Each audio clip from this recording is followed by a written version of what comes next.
የሐረር ጅቦች አንድም ሌሊት ቀርተው አያውቁም። እስከ አንድ ምሽት ድረስ አልመጡም። ሳቅ የለም። በከተማዋ ዳርቻ ጥላ የለም። በጨለማው ውስጥ ጠባቂዎች የሉም።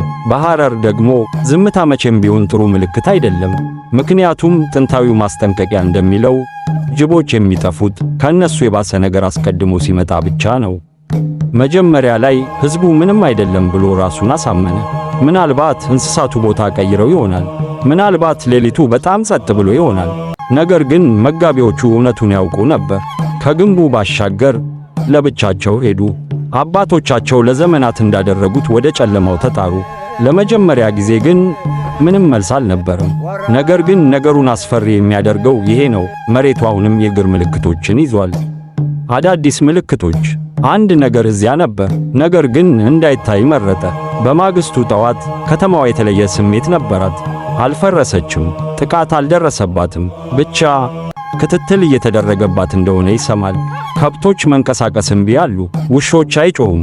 ነፋሱ እንኳ መንገዶቹን የሚሸሽ ይመስላል። ከዚያም ልክ ከግንቡ ውጭ ምክንያታዊ ያልሆኑ ኮቴዎችን፣ ዱካዎችን አገኙ። የጅብ ኮቴዎች ወደ ሰው እግር አሻራ የተቀየሩ፣ ከሰው ወደ ጅብ ሳይሆን ከጅብ ወደ ሰው። ይህ ደግሞ ሁሉንም ነገር ይለውጣል። ምክንያቱም አፈ ታሪኩ ጅቦች ሰው ይሆናሉ ብሎ አስጠንቅቆ አያውቅም። ሰዎች ወደ ሌላ ነገር ይቀየራሉ እንጂ። ሽማግሌዎቹ በዝምታ ተሰበሰቡ። ሥርዓቶች የሉም፣ ክርክሮች የሉም። ምክንያቱም እውነቱን ወዲያውኑ ተረድተውታል። ሚዛኑ አልተሰበረም፣ ተገልብጧል እንጂ። አንድ ነገር ከእንግዲህ ድንበሩን እየጠበቀ አይደለም። አንድ ነገር ድንበሩን ጥሶ ገብቷል። እየተማረም ነበር።